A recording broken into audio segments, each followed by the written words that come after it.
I've been monitoring the deaths reported by the PSA covering 2021, 2022, and now 2023. I'd like to update on the latest excess deaths in the Philippines. Okay, since we had in 2021, we had 43.2% excess deaths.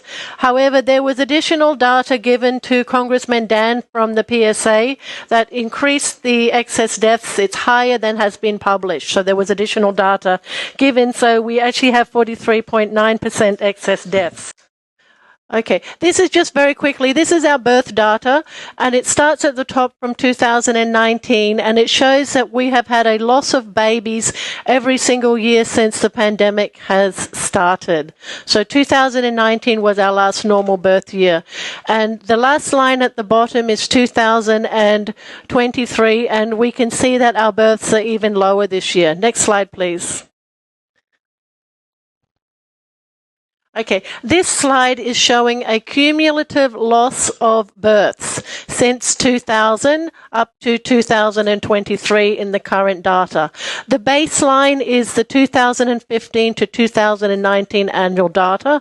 And if we look at this figure up to September of 2023, because the data is not complete after that, we have lost nearly 1 million Filipino babies who have not been born over the pandemic years.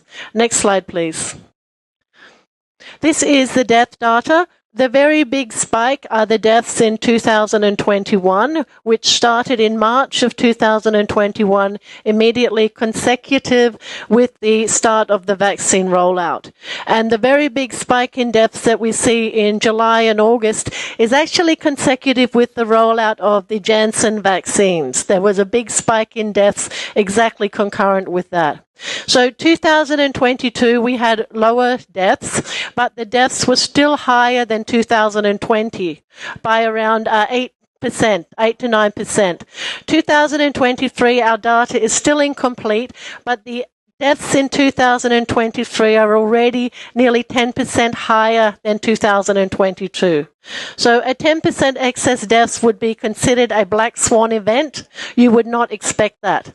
But we have had consecutive years of excess deaths since 2021. And next slide. The next slide, I've done the same as what I did with the births, and I've plotted the baseline of 2015 to 2019 to show the cumulative excess deaths, and we have nearly 500,000 excess deaths up to September 2023. And that's my presentation. So the point of my presentation is that excess deaths started in March of 2021. They are continuing to the present.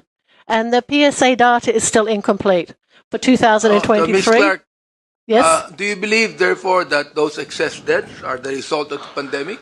Absolutely, yes. And most of them are the result of the vaccine? Many of them will be due to the vaccines, particularly the spike. You will have excess deaths also contributed by increase in poverty, loss of livelihood, loss of hope, but the vaccines are the major contributor. Lunas Pilipinas backed up Congressman Fernandez's letter to the WHO. We sent a letter on behalf of the Filipino people. If the DOH is not willing to stand up for the rights of the Filipino people, there are people like Congressman Fernandez and the honorable congressman here in this room who will.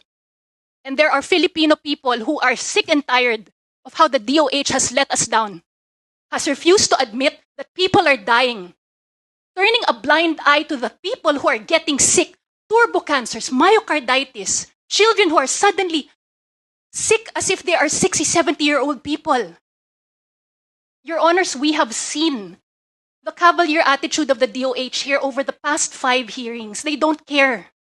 We look into their eyes, there does not seem to be any sympathy for the people who have died, for the people who are now physically disabled because of these vaccines.